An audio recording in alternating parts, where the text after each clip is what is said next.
People here we've spoken to this afternoon, though, seem to be coming to you because they're very angry. They're very angry about the state of the country. Do you think that's what it's about? As they should be. As they should be. You know, the reopening of the debate around the, well, they call it the grooming gang scandal, but it's not. It's the mass rape scandal. I just think people ask themselves, what has happened to our country? How could this possibly have happened? Why did everybody want to cover it up? Why has there been no full public inquiry? People are angry about that, yes, and they're right to be. Absolutely right to be. They're also angry economically. We are getting poorer. You know, if you look at the last 8 quarters, GDP per capita is falling in 6 of them. And it coincides with a period of record net legal migration. Mass immigration not only makes it tough for young people to get a house, not only makes it very difficult to see a GP, not only makes our roads and infrastructure struggle to cope, it's making us poorer. And I think the anger isn't directed at the Labour or Conservative parties. I think people increasingly regard them as a uni party. So you're right, they're coming to us because they're angry, but they're not coming to us to stick 2 fingers up to the establishment. They're coming to us because they think we've got the courage to do what's necessary to turn this around. But what do you plan to do with that? I mean, what's your dream scenario for 2025? 2025, it's to build the structure of the party. You know, and since really August of last year, we've tried with nothing to build branch structure, to put in place a very rigorous, and I mean extremely rigorous, vetting procedure for candidates at all levels, because that was the big failing. When Nigel Farage sits down for an interview, you can almost guarantee a political shockwave, the kind that rattles Westminster to its core. So when Laura Kuenssberg announced he would be joining her, the public braced itself for impact. And Farage, the Reform UK leader, delivered exactly what everyone expected. British politics rarely sees exchanges as explosive as this one. Before we continue, don't forget to like the video and subscribe to Dark Britain. Amazingly, more than 98% of viewers watch our content without hitting the follow button, and subscribing is completely free. From the moment the conversation began, Laura Kuenssberg found herself under pressure.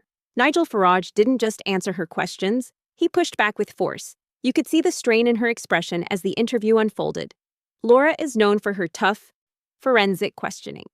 But this time, she was up against a political operator who came fully prepared and wasn't rattled by a single challenge. The real turning point came when she pressed him on the state of Britain's steel and aluminium industries, and Farage seized the moment, reversing the pressure and steering the conversation in his favor. Reynolds, and with him, his opposite number, Andrew Griffith from the Conservatives. It's been a momentous 24 hours, hasn't it? It has been a significant. And Andrew, how do you see this? Yeah, look, it's been a really big week, and a lot of people will be very uncertain, still wanting to know what the future looks like. Well, plenty for us to talk about with you two later in the programme. Nigel Farage is here too, the leader of Reform UK, who's arguing for the state to take full control now. His pal Donald Trump has told Russia to get moving on a ceasefire with Ukraine, but Russia tells us it won't be rushed. We do not want a ceasefire for just to make it spectacular gesture, to show it publicly or for the media. We need full-scale settlement, once and forever.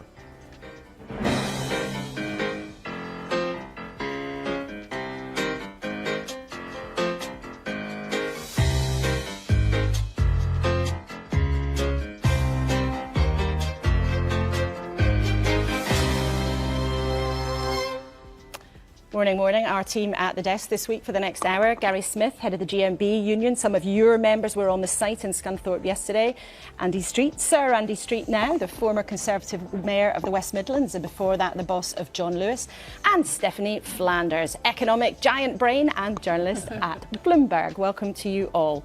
Let's start, as ever, by what's making the news this morning. And for anyone who missed it, the UK recently held an emergency parliamentary vote to regain control of British Steel, a company currently owned by the Chinese firm Jingyi. The move followed Jingyi's announcement that it intended to close the last 2 operational blast furnaces in the country, a decision that would have effectively ended primary steel production in Britain. Jingyi insisted the closures were unavoidable, arguing the business was losing money and the plant was no longer commercially viable. But Nigel Farage refused to let that explanation go unchallenged.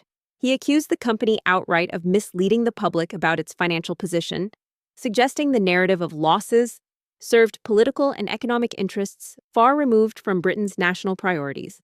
I am pleased that the government have acted. I do wonder if Tyson and I had not been there on Tuesday, whether they would have done, but they have. Lying about everything. Lying about... When Laura Kuenssberg pressed Farage for evidence to support such a serious allegation, he didn't hesitate. "You can call it intuition if you like," he replied, "but why do you think the trade unions moved yesterday morning to block China? They feared industrial sabotage?" Kuenssberg attempted to corner him, implying that he was making reckless claims without substantiation and accusing him of promoting dangerous assumptions. But Farage pushed back sharply. "This isn't a private company," he said. "I'm sorry. There's no such thing as a truly private company in..." That if you're loyal to him, he's loyal to you. And that's what friendships are based on. And is his friend, Elon Musk, now your friend? And is he going to give you millions of pounds? Well, that's a real question, isn't it? Now, forget about the $100 million being talked about in the newspapers. Are you going to give you money? That is for the birds. Is he going to give you money? He may well do. He may well do. But it's got to be legal. He's got to be comfortable with it. He may well give us money. Whether he does or not, I'll tell you what he gives us. With huge numbers of young people, he makes us look cool. Is the reason you hope he's going to give you money, is that why you don't want to criticise him? I think I've made it perfectly clear that I don't agree with everything he stands for, but I do believe in free speech. I think he's a hero, and I said that well before any potential money was... When Laura pressed him again for proof, Farage didn't hesitate. "I am 100% certain they bought British steel just to shut it down." Kuenssberg pressed harder. "If your wishful nationalization drives costs from $1 billion to $2 or even $4 billion, is there any point where you'd admit it isn't worth it?" Farage remained unflinching. "There's no reason we can't manufacture our own steel. We can produce aluminium, refine it ourselves. There's no reason we can't do any of these things." The BBC host pushed back, insisting, "That's not answering my question." The fallout was immediate. Viewers quickly flooded social media, expressing disappointment in Kuenssberg's performance. Many criticized her interview style, openly questioning how she managed the exchange with Farage, and suggesting the host struggled to keep up with the Reform Party leader's incisive responses. Good evening. This is a very sad story. It's the story of British steel manufacturing. We go back half a century to the early 1970s. We were producing about 30 million tons a year of primary steel. You know, the stuff we use in tanks and warships, construction, and very much else.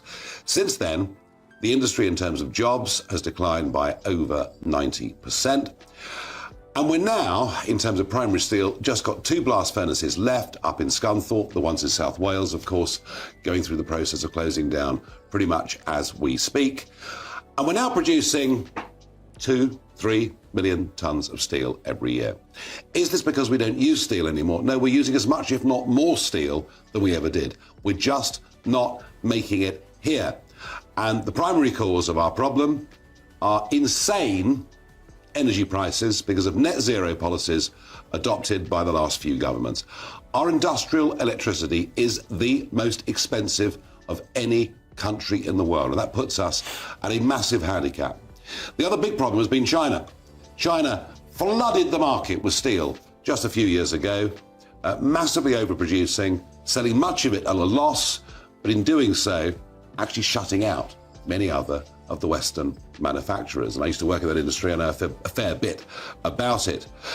Well, a couple of years ago, we sold what was left of British steel to a Chinese company, and lo and behold, they are now demanding a vast amount of money to build electric arc furnaces. Well, that's all well and good, but what an electric arc does is it takes secondary steel and it recycles it, and yes, it produces steel, but the problem is it can't be used for the kind of military hardware that I talked about earlier. The other problem with electric arc furnaces is they use not coal, but vast amounts of electricity, and I've explained that problem already. So I wonder, can the steel industry, or can actually any heavy manufacturing now survive in our country? Give me your thoughts, Farage at GB News. When Nigel Farage speaks, it's never just commentary, it's a political earthquake. During his latest appearance with Laura Kuenssberg, the tremors were impossible to ignore. One viewer summed it up perfectly. Good to see Nigel Farage make mincemeat out of BBC's Laura Kay this morning. She doesn't understand that domestic steel manufacturing is vital to UK national security and must be protected at all costs. Others were equally critical. Your gotcha interview style is boring and frustrating. Watch some old Brian Walden or David Frost interviews. Those were real journalism, wrote one. Another added, you ask irrelevant, confusing questions just to score a gotcha moment. There's no value for viewers in that. The backlash sparked a wider debate over whether the mainstream media, particularly the BBC, is biased against Farage and the Reform UK party. Earlier this week, Farage announced he was boycotting the BBC, accusing the broadcaster of clear bias during a special episode of Question Time. In that broadcast, he faced intense scrutiny over immigration, the NHS, and controversial comments made by campaign activists. During a 30-minute Q&A with a live audience, Farage claimed the session was unfair, noting repeated questions about offensive remarks by Reform UK members and challenges over immigration policy. He tweeted that the Question Time audience was rigged and said he would refuse future interviews with Kuenssberg unless the BBC issued an apology. Farage also accused the broadcaster of acting as a political actor during the election campaign and reiterated his plan to fight to scrap the license fee entirely. Meanwhile, 3 Reform UK candidates had been dropped from the party following offensive remarks: Edward Oakenfill and Derbyshire Dales in Barnsley North, Robert Lunn in South and East, and Leslie Lilly in Rowford, according to media reports. The controversy didn't end there. Farage also responded to accusations from the National Education Union, NEU, whose leadership labeled his party as racist and extreme. The NEU voted to allocate union funds to campaign against Reform UK candidates, claiming the party's policies on immigration and migrant-focused campaigns targeted refugees, asylum seekers, and religious minorities. Farage's party has consistently rejected such claims, stressing that their platform is about stronger action on illegal immigration and a one-out policy for legal migrants to reduce pressure on housing and the NHS. Reform UK has also rejected calls to align with far-right figure Tommy Robinson. Despite tightening candidate vetting ahead of May's local elections, the NEU passed a motion branding Reform UK as far-right, citing its MAG immigration policies. After the conference, NEU General Secretary Daniel Kebbett compared Farage to a pound shop Donald Trump, accusing him of using dog whistle politics, though he stopped short of directly labeling Farage or the party as racist. Even amidst relentless criticism, Nigel Farage continues to dominate the conversation, keeping both his critics and the mainstream media on the defensive. In the country passed a motion branding Reform UK far-right racists, and they further voted to pledge union funds to fight Nigel Farage's party in elections. Well, first of all, before we get into what I think is a union far outstripping its remit, why is this trade union business? Well, a lot of trade unions, I'm thinking of the Doctors Union, the British Medical Association, the BMA, a lot of trade unions wade into this sort of thing. I think what's most worrying in this case is that these are teachers, and we already know that anti-reform sentiment seeps into the classroom. It seeps in at all sorts of opportunities, particularly at a time when elections are coming. I know this from talking to my own children and many other parents besides, and many young people who report back on teacher bias in the classroom. You know, the odd sneery word here or there, the odd smear here or there.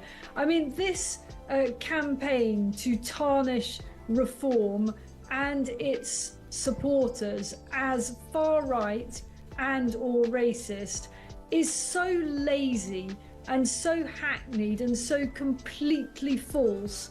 And yet, unfortunately, the party's political opponents know that it is effective. You know, those labels are deeply unpleasant and extremely corrosive, and it is a real problem for the party leadership and has been for a long time. And I can guarantee in the run-up to the next council elections, this issue will rear its head again. I mean, without a doubt.